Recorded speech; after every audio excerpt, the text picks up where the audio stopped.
នេះគឺជា team PV ហើយ team នេះផងដែរគឺបង្កើតឡើងដោយខ្ញុំផ្ទាល់ដែលជាមេ team នៅក្នុង team មួយនេះហើយ team មួយនេះទើបតែបង្កើតឡើងនោះទេហើយបច្ចុប្បន្ននេះមាន member សរុបចំនួនតែ22នាក់នោះទេហើយខ្ញុំក៏ត្រូវការ member បន្ថែមទៀតដើម្បីមកបង្រឹង team របស់យើងឲ្យកាន់តែខ្លាំង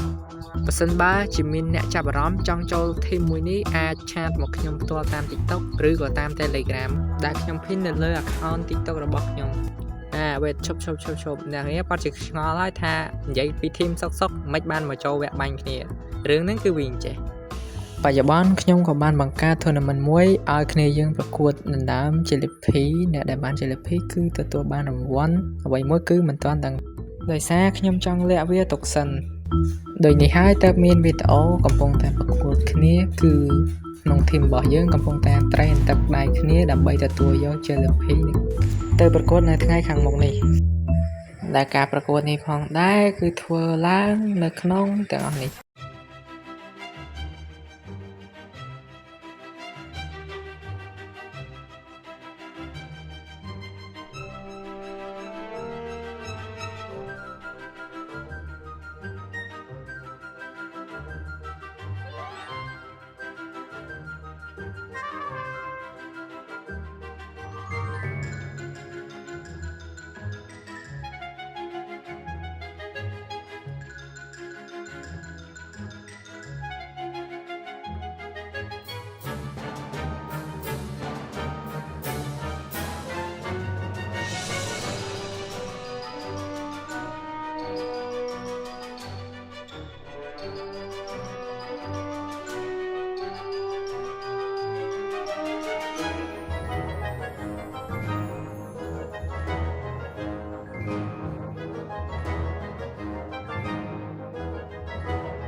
ហើយមើលដល់ចប់ហ្នឹងហើយបាន subscribe ហើយនៅ